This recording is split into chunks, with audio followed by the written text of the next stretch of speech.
चलिए सभी बच्चे ध्यान देंगे बोर्ड पर, और बात करने वाले बच्चों को समझ में नहीं आएंगे, सच में कह रहा हूं। यहां ध्यान दो बाबू। तो समीकरण दो विधि से यहां पर अभी हम हल करेंगे।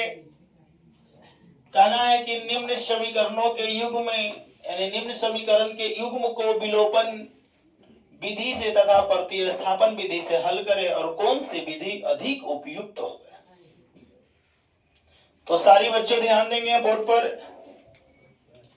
सबसे पहले तो कि ये प्रश्न दिया हुआ, इसको समीकरण हम एक मानेंगे, इसको समीकरण दो मानेंगे। तो यहां लिखेंगे कि x प्लस वाई बराबर 5 और 2x माइनस 3y बराबर 4। मैं आप लोग को बताया था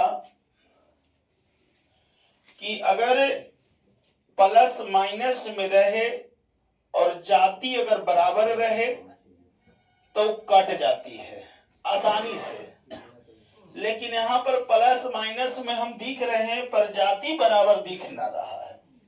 एक्चुअली ऊपर एगो है और नीचे 3 गो है, तो गड़बड़ दिख रहा है भाई। इसलिए कि जब गड़बड़ है तो इसको सही करना पहले सीखो। काटेंगे तो कैसे काटेंगे, कौन परिस्थिति में काटेंगे, तो हल करने से पहले हम लोगों को ऊपर लिख लेना है कि कौन विधि से हम सोल्व कर रहे हैं। तो सबसे पहले यहां पर हम लिखेंगे समीकरण 1 और समीकरण 2 को विलोपन विधि से हल करने पर। अब इस विलोपन विधि से हल करेंगे तो इसको में गुना करना पड़ेगा। कितना से हम गुना करें कि दोनों बराबर हो जाए। ऊपरे में 3 से नीचे में 1। बहुत सुंदर।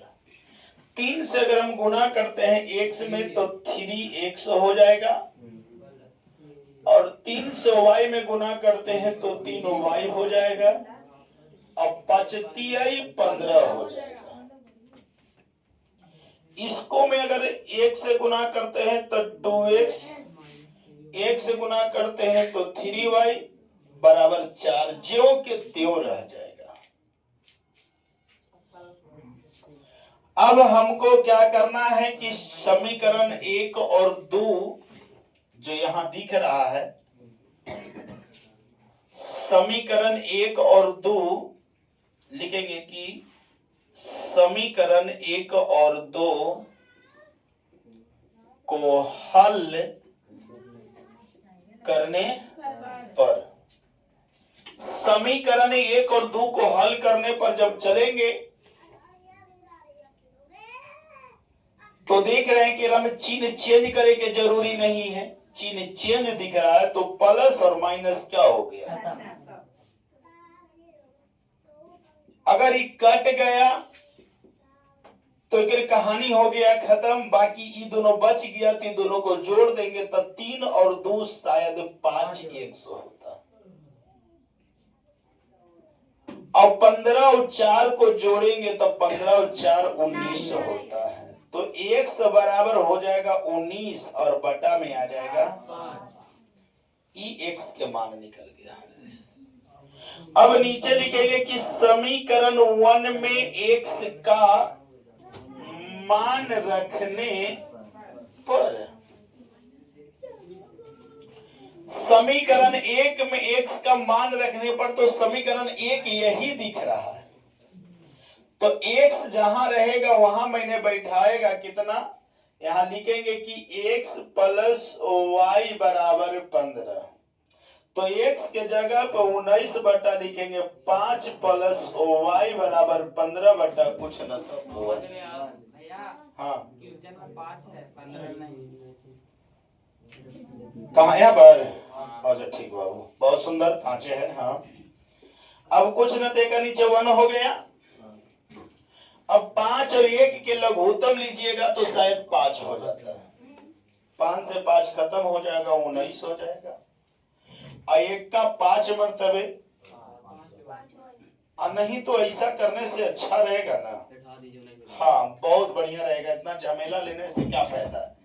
ये कह रहा है कि तू हमर जाति नहीं है, तो ये उसको करे भेज दो। और वाई बेचारा अकेले रह जाएगा।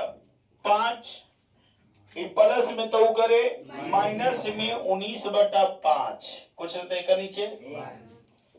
और वाई बराबर इतना कैल्सियम लेंगे तो 5 5 एकम 5 5 5 से 5 खत्म, 19 बच गया। तो y बराबर 25 में से 19 गया तो 6/5 ये हो गया x के मान, और यहाँ हो गया y, यानी x और y दोनों का मान निकल गया। लेकिन ये निकला तो कौन विधि से निकला? अब आते हैं प्रतिस्थापन विधि से। प्रतिस्थापन विधि से समीकरण दिया हुआ है x प्लस y बराबर 5 और 2x माइनस 3y बराबर शायद 4 दिया हुआ। मैंने बताया था कि प्रतिस्थापन की अगर बात पड़े या अबे आवश्यकता पड़े तो सबसे पहले इस माइनस वाला के फोकस कीजिएगा। अगर कोई को करेंगे तो हो तो जाएगा ही, लेकिन जो बिगड़ल है वो अगर बनावे तो ज्यादा बढ़िया रहेगा। इसको माइनस में तो वो करे तो 2x बराबर 4 प्लस 3y हो जाएगा। तो x बराबर 4 प्लस 3y और बटा में कितना आ जाएगा? इसको कहा जाता है प्रतिस्थापन। एक मतलब लिख देंगे कि प्रतिस्थापन विधि से, लो न लिखल है यहाँ, है ना। 1 मिनट सुनेंगे। आपका कहना है कि कट तो जाएगा, लेकिन जाति यहाँ देखो कि यहाँ पर प्लस में है। खाली 4 रहता तो काट देते, या यहो 4 रहता, यहाँ 2 रहता तो 2 कॉमन लेकर के काट देते। लेकिन ये बाबू यहाँ पर चेंज हो गया जाति, इसको डायरेक्ट आप नहीं काट सकते हो, समझ रहे हैं। अगर इसको काटना ही रहे तो इसके लिए कोई विधि है। विधि क्या होता है, क्योंकि 2 है तो दोनों के नीचे 2 है, तो ऐसे करिएगा 2 4/2 प्लस 3y/2 तब ही काट सकते हैं। ऐसे काट सकता है, लेकिन आप इसे नहीं काट सकते हैं। ये बात को समझिए। अब आएंगे x के मान निकल गया तो समीकरण क्या 2 का पुट किए हैं, प्रतिस्थापित किए हैं तो 2 किए हैं तो 1 में पुट करेंगे। समीकरण 1 में x का, इसको समीकरण क्या मानेंगे? मैंने बोला था कि जो प्रतिस्थापित करते उसको 3 मान लेते हैं, याद आ रहा है। तो समीकरण 1 में x का मान रखेंगे तो x क्या दिले है, और x बराबर क्या निकला है 4 प्लस 3y/2 और प्लस यहाँ क्या दिले है बटा 1 बराबर 5 है ही ना। अगर इतना के लघुत्तम अगर आप लेते हैं तो शायद 2 हो जाता, तो 2 से 2 खत्म तो हो जाएगा 4 प्लस 3y, और 1 का 2 मर्तबे तक 2y बराबर 5 बटा कुछ न तो 1। अब हमको दिमाग लगाना है क्या कि तिरछा तिरछी गुना कर दो, सच बात है। तो पहले ओकरा से पहले जोड़ लो। अब जोड़िएगा तो हो जाएगा 4 प्लस 3 और 2 5y बटा में 2 है बराबर 5/1। तिरछा तिरछी तो 4 में 1 से तो 4 प्लस 5 में y से तो 5y, 5 दूनी के 5y बराबर 10 माइनस 4 हो गया तो 5y बराबर 6 और y बराबर 6 बटा कितना आ गया? बोलिए, कोई दिक्कत है कि है दिक्कत? कोई परेशानी किसी का? अब कोई के दिक्कत नहीं है तो अब हम लिखेंगे कि समीकरण 3 में y का मान रखने पर, समीकरण 3 में y का मान रखने पर, समीकरण 3 में y का मान रखेंगे तो समीकरण 3 तो यही है। तो x बराबर 4 प्लस 3y, तो 3 गुने y के मान दे रहे 6/5 नहीं, और बटा में शायद कितना देले हैं 2 2।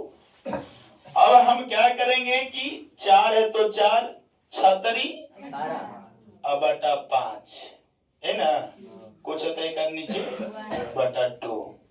इतना कैल्शियम लेंगे तो 5 हो जाएगा, 5 होगा 5 होगा, पंचौ का 20 हो जाएगा, आई हो जाएगा 18, आई 2 गुना में चल जाएगा। 18 और 20 जोड़ेंगे तो 38 बटा 5 गुने 2 19 दूनी के कितना हो गया, एक मतलब x बराबर 19 बटा कितना आ गया बाबू। 5 अब मिलाइए तो दोनों में आंसर बराबर दिख रहा है या ना दिख रहा है, एक मतलब मेरा बनाया हुआ दोनों क्लियर है। कहीं से कोई दिक्कत है तो बोला जाए, नहीं तो आराम